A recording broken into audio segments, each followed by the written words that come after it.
Bonsoir à tous et bienvenue dans ce nouveau numéro de Portrait. Aujourd'hui, nous nous intéressons à une figure emblématique de la République du Congo. C'est l'ancien président Marian Ngouabi, en compagnie de Guy Mafimba. Bonsoir Guy Mafimba. Bonsoir Karil, bonsoir, merci pour l'invitation. Alors c'est une grande personnalité que nous évoquons aujourd'hui. Avant de débuter, ça vous inspire quoi, cette émission concrètement? Comment vous l'avez préparée? Avec beaucoup de recueillement et puis esprit de combativité. La preuve en est, j'ai arboré une tenue vert olive, c'est pas par hasard, parce que c'est la tenue du commandant Marian Ngouabi oui. Durant toute sa vie. Donc cette émission, oui, avec beaucoup de recueillement pour un grand homme, vous avez dit, personnage emblématique, et pour parler de cet homme en fait multidimensionnel, c'est-à-dire Marian Ngouabi, le politique, je dirais le patriote et l'entrepreneur politique, Marian Ngouabi le panafricaniste, et surtout Marian Ngouabi, homme de science aussi. Beaucoup de gens ne le savent pas. Il y a une université qui porte son nom. Exact. On le voit sur nos décors. Donc il est né le 31 décembre 1938 dans le village d'Ombélé. Voilà. C'est où précisément? Ombélé, c'est dans la cuvette centrale, à côté d'Oando. Chef-lieu de la cuvette centrale, c'est Oando, au nord du Congo-Brazza, de la République du Congo. Il est officier d'abord, c'est bien ça son parcours? Oui, c'est d'abord un soldat. Il a été à l'école, ce qu'on appelle le général Leclerc à l'époque, en souvenir de Brazzaville, capitale de la France libre. La République française avait créé une école, on va dire, sous-régionale pour former des officiers. C'est l'école des cadets de la Révolution à l'époque, enfin un peu plus tard, mais c'est l'école Général Leclerc, en souvenir au Général Leclerc. Donc il a commencé là, et de là, il a servi l'armée coloniale. L'armée coloniale, d'abord en RCA, puis au Cameroun. Et de là, il est parti en France pour une prépa à Strasbourg, et de Strasbourg, il est arrivé à l'école Saint-Cyr qui Dom pour sortir de là sous-lieutenant. Quelle était sa place durant cette phase de décolonisation? Je pense que pendant cette phase de décolonisation, on le comprendra un peu plus tard, son passage en RCA, ça coïncidait avec la période de la décolonisation. Et là, on en a parlé lors de derniers épisodes, il a assisté quasiment à la neutralisation de Barthélemy Boganda. Il y a une conscience historique d'un jeune de 18 ans, 20 ans. Il arrive au Cameroun, il y a la guerre de libération menée par Félix Mounier et l'UPC, je pense, qui, les armes à la main, contestaient la colonisation française. Et il fait partie de l'armée coloniale. Et les récits de l'époque disent tout simplement qu'il a été presque un agent double au service de ceux qui luttaient contre la colonisation. Et là, il est conscient aussi de ce qui est arrivé à Félix Mounier, empoisonné à l'époque, selon tous les récits, en tout cas ça a été documenté, en Suisse. C'était le patron de la résistance camerounaise à la colonisation. Donc, ces deux épisodes ont marqué l'homme. Et c'est à l'instar, on reviendra un peu plus tard, à l'instar d'un certain nombre d'officiers qui ont travaillé sur la colonisation, à l'instar de Kadhafi. Idi Amin Dada, bon, lui, il a perdu un peu la tête, passez-moi le terme un peu plus tard. Mais tous les officiers, la majorité des officiers qui ont travaillé sur la colonisation sont revenus avec une idée de se dire ce qui s'est passé lorsque je servais l'armée coloniale n'était pas bonne. Et contrairement à d'autres officiers, tels que Bokassa, tels que Eyadema, eux qui ont servi aussi dans l'armée coloniale, mais qui ont été plus ou moins activés pour continuer à servir la France-Afrique. Ouais. Et il aura aussi un rôle dans le renversement de l'abbé Fulbert Youlou ou pas? Non. L'abbé Fulbert Youlou, il est en formation. Il est rentré, il est beaucoup plus à Pointe-Noire, dans la ville économique. Il est le patron d'un bataillon, mais il n'est pas à Brazzaville. Celui qui a servi, qui a été à Brazzaville, c'est le général Yombi Opango. Oui. Et lui, c'est bien entendu, lorsque Massamba Deba prend le pouvoir, c'est là où il devient de plus en plus actif. Et entre les deux hommes aussi, les relations ne seront pas très tendres. Avec le président Massamba Deba. Tout simplement parce que lorsque le président Massamba Deba prend la tête du pays, il crée le Mouvement national de la révolution, le MNR, et c'est l'intrusion, l'implication de l'armée quasiment dans la vie politique nationale. Pourquoi? Parce que au sein du MNR, lui représentait les intérêts de l'armée, c'est-à-dire c'était le représentant de l'armée dans ce mouvement national révolutionnaire, et on l'a démontré tout dernièrement à la chute de l'abbé Fulbert Yulou.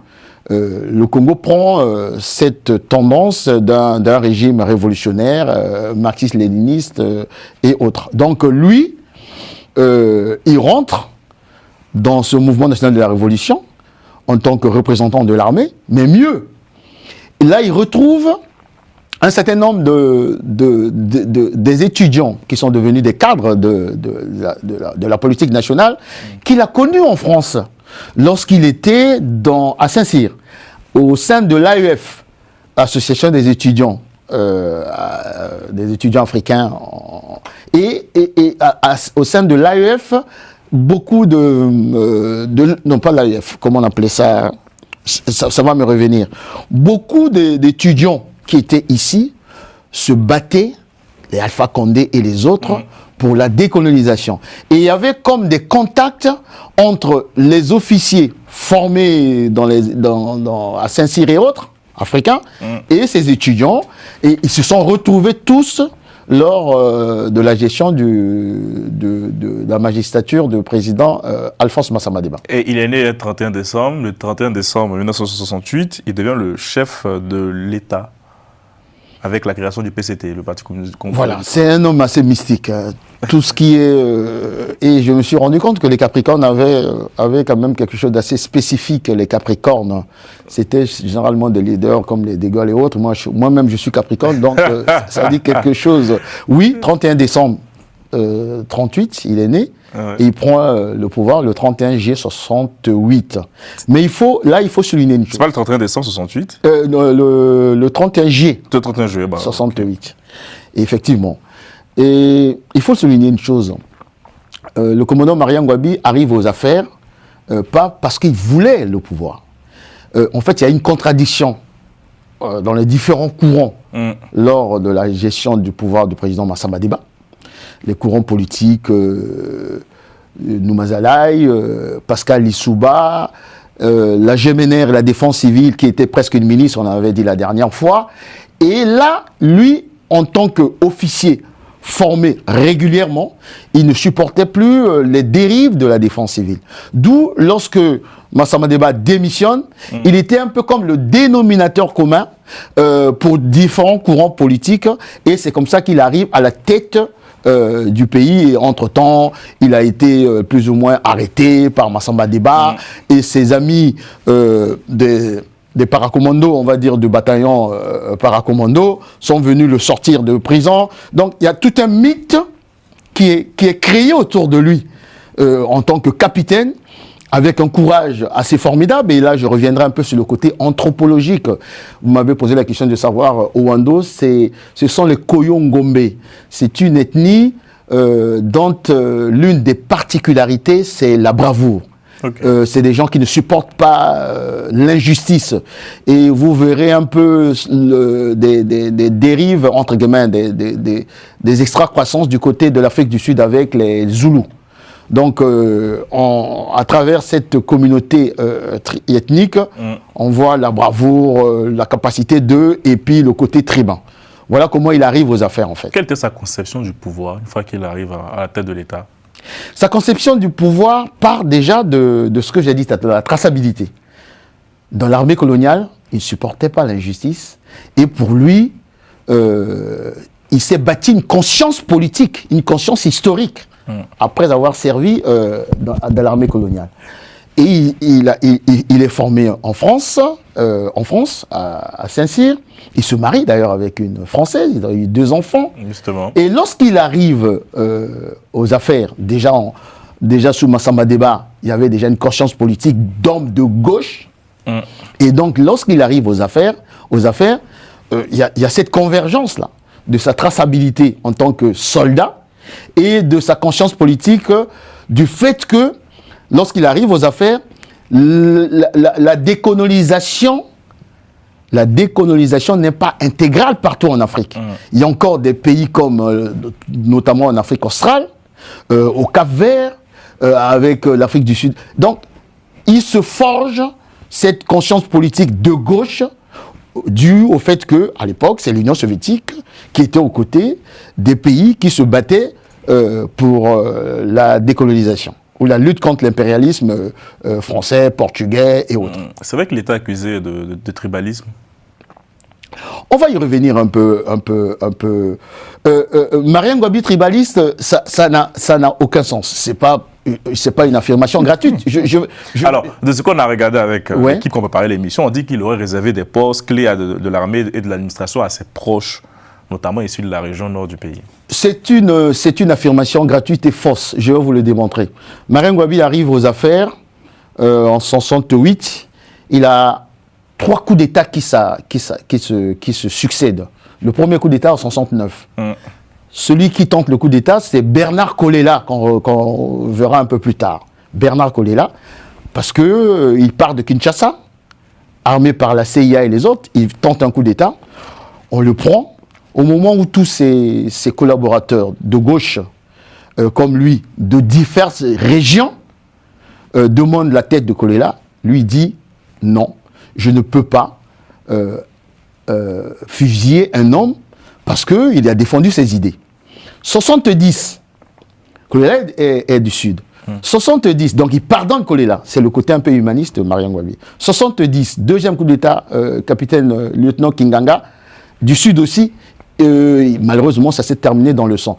Et 72, le coup d'État de 72 dans Ange Diawara, où tu vois même les parents de Marien Ngouabi qui se mettent ensemble pour le renverser. Mais si véritablement il était un tribaliste comme on dit, mais ce n'est pas ses parents qui allaient tenter de faire un coup d'État contre lui. C'est une affirmation gratuite parce que l'homme, Marien Ngouabi, il était plus un idéologue, un dogmatique qu'un homme qui... Par contre, comme dans tout pays... Il y avait un peu de terreur de sa part ou pas? Enfin, lorsque le corps de Diawara est exposé au stade, oui. Ça inspire quand même certaines craintes. Oui, mais malheureusement, nous étions dans la période des partis uniques. La régulation politique se faisait par des coups d'État. Et il était entouré, c'est là où je reviens encore à votre question, par des gens, des officiers. Je parlerai par exemple de Yombi Opango, de Denis Sassou Nguesso. Yombi Opango, il était chef d'état-major pendant toute cette période et c'est lui qui a fait échec à ces coups d'État. Mais il y avait d'autres qui étaient dans l'imposture communiste. En fait, c'était des gens qui étaient dans l'ethnocentrisme. Vous êtes tout en haut en tant que chef d'État, mais il y en a qui tirent les ficelles, qui pensaient à un moment que le pouvoir était pour une certaine région. Et bien entendu, il y a eu des dérives ethnocentristes dont il a été plus ou moins otage, mais pas l'inspirateur. C'est ça toute la différence. Maintenant, au niveau de la terreur, oui, malheureusement, la terreur, c'est le fait que lorsque les gens tentent un coup d'État, je ne justifie pas. C'est votre tête. Il a incarné la terreur à un moment donné dans la gouvernance de son pays. Non, il réagissait. Parce que c'est un des rares chefs d'État qui a connu 3 coups d'État, sinon plus. C'était tous les 2 ans. Mais par exemple, j'aime l'expression régulation de la vie politique. La régulation de la vie politique, ça se passait par des coups d'État, malheureusement. C'était de parti unique. La pensée unique, ils appelaient ça le centralisme démocratique. Le débat se faisait au cœur du parti, mais lorsque vous prenez les armes, les autres devaient réagir. Et pour dire en même temps que ce monsieur a été aussi en permanence quelqu'un qui tendait la main au dialogue. Après le coup d'État sanglant de 72, où on a exposé les corps et autres, c'est même pas lui, on ne vient pas les détails, lui on l'emmène. Il organise une conférence nationale à Brazzaville. C'est lui-même qui convoque, on ne lui impose pas. Il dit, il y a trop de coups d'État, il y a trop de violence, retrouvons-nous. Et je peux vous faire une anecdote. Les étudiants à l'époque, maître Martin Bemba, j'avais entendu à l'époque du procès de Klaus Barbie, ils étaient étudiants ici, il les a fait venir à Brazzaville, à l'époque du parti unique, Les gars se sont mis à l'insulter quasiment pendant la conférence nationale. Ils sont repartis sans problème. Et parce que cet homme aimait ce qu'on appelle le débat contradictoire. Et il a une spécificité, la délibération politique chez lui, ça se faisait à travers les meetings. Un coup d'État, il vous convoque au cours d'un meeting et il donne son point de vue et pendant le meeting, il défend son idéal et son combat politique pour la révolution. Est-ce qu'on sait pourquoi Ange Jawara voulait forcément le renverser? Parce que tout simplement, et c'est ce qui est intéressant à l'époque, les débats politiques, ce n'étaient pas des débats ethnocentristes, c'était les débats de courant. Ange Jawara pensait qu'il n'était pas assez gauche à la gauche de la gauche. Parce que pour Ange Jawara, c'était plutôt la tendance maoïste.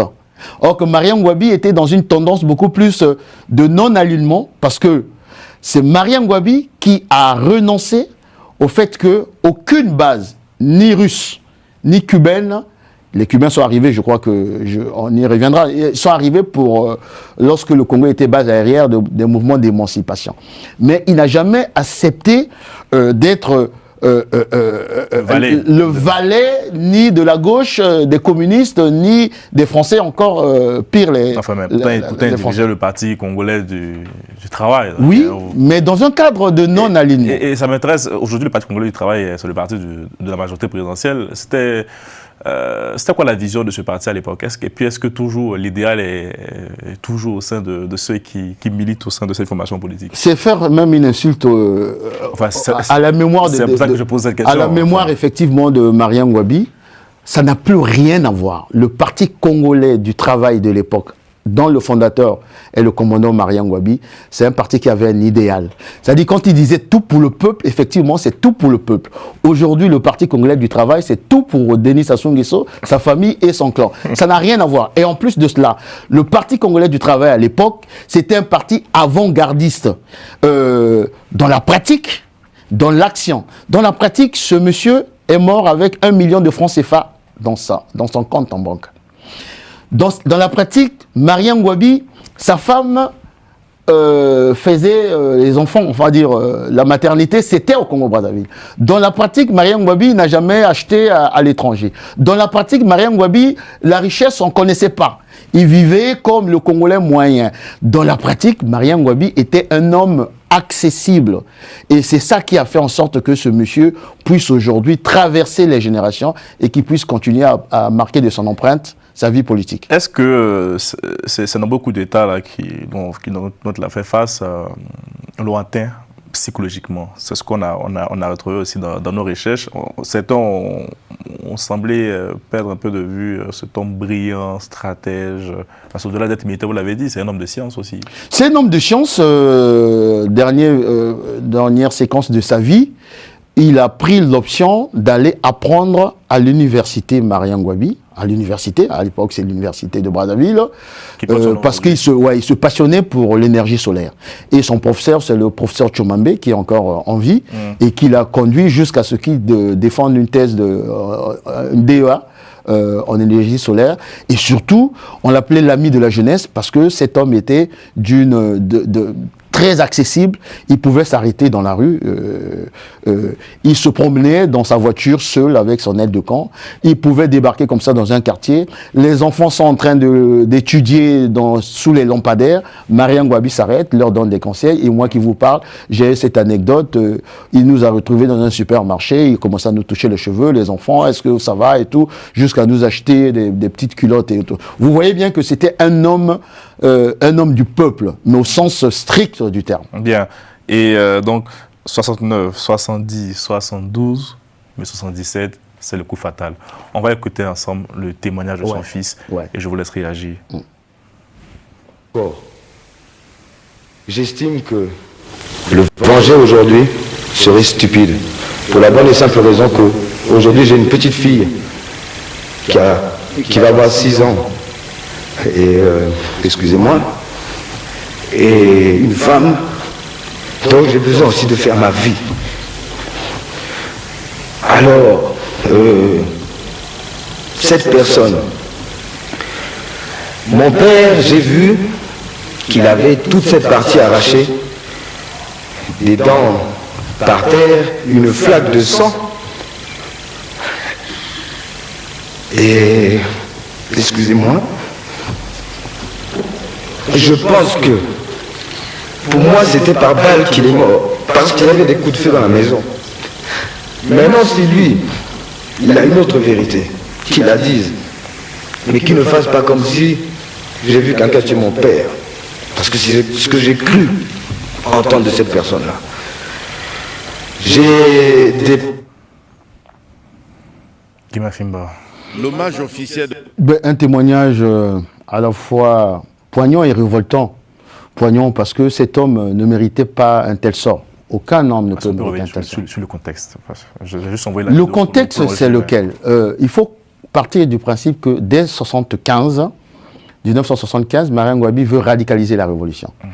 Et à partir de 1973, le Congo commence à exploiter le pétrole. Et le commandant Marien Ngouabi estime que le Congo qui exploite le pétrole, c'est une chance historique. C'est là où on parle de la malédiction du pétrole. Et il s'est fait l'ennemi de la puissance tutélaire qui est la France. Pourquoi? Parce que Elf Aquitaine, à l'époque, c'est un État dans l'État. Et en exploitant le pétrole, Marien Ngouabi se rend compte que dès 1975, que le Congo ne profitait véritablement pas de son pétrole, et il fait venir des experts algériens qui l'aident à révisiter les contrats pétroliers. En revisitant les contrats pétroliers, ça crée une divergence avec Paris. Donc, en 1975, il fait une refondation politique.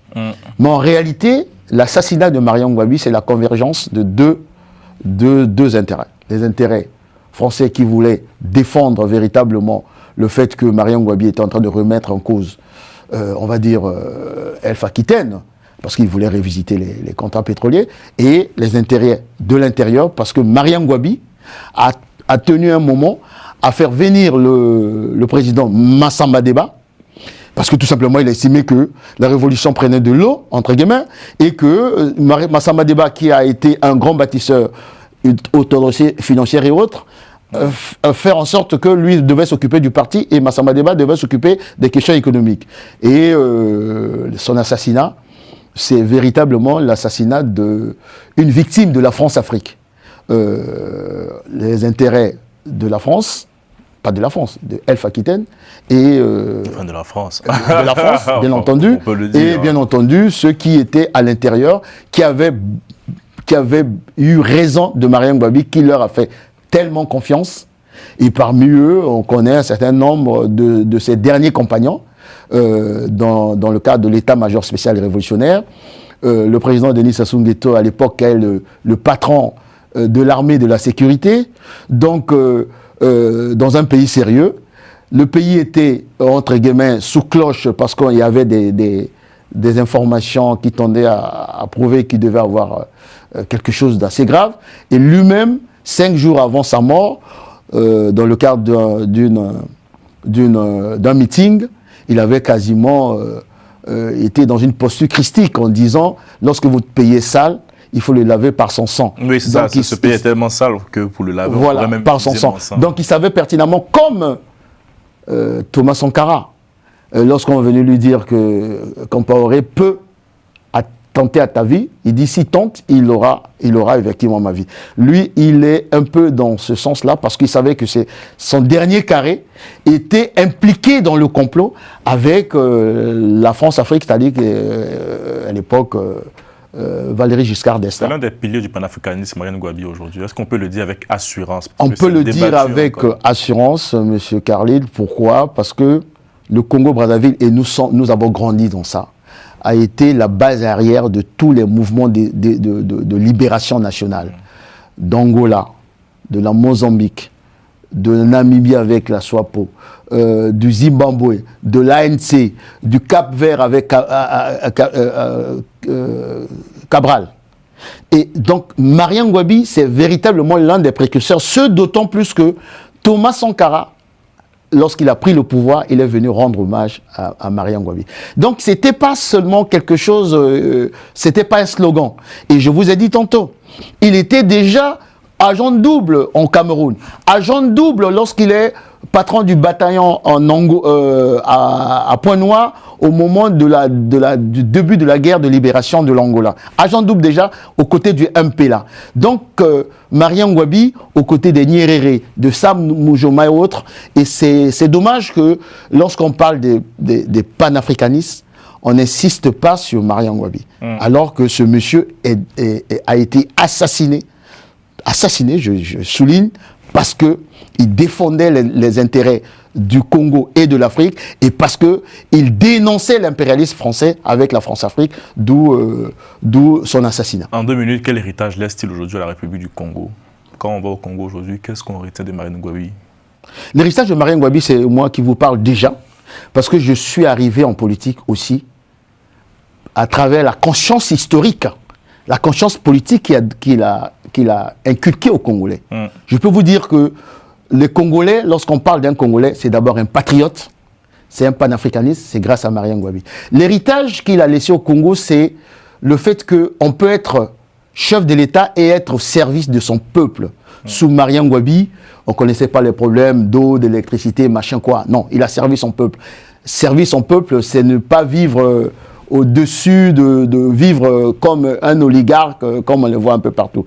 Et la dernière chose, c'est le côté, contrairement à ce qu'on dit, sous Mariam Ngouabi, il y a eu une conscience politique nationale, c'est-à-dire qu'il s'est battu contre le tribalisme, contre l'ethnocentrisme, et il est mort, d'ailleurs, pour ça, parce que parmi ces assassins au plan interne, on lui a reproché le fait qu'il se rapprochait de Massamba Deba, qui est un homme du Sud. Et l'une des raisons de l'assassinat de Mariam Ngouabi, c'est cela aussi. Merci beaucoup Guy Mafimba, merci. Merci. C'était un moment très particulier pour vous, j'imagine. Merci. Merci de nous avoir plongé dans l'histoire de Mariam Ngouabi. Merci à Mustapha quant à la réalisation, à Keren pour ce travail de recherche et d'archives, et à Emilion pour les designs. Bonne suite de programmes sur l'antenne de Télé Sud et à demain pour un nouveau numéro de Portrait.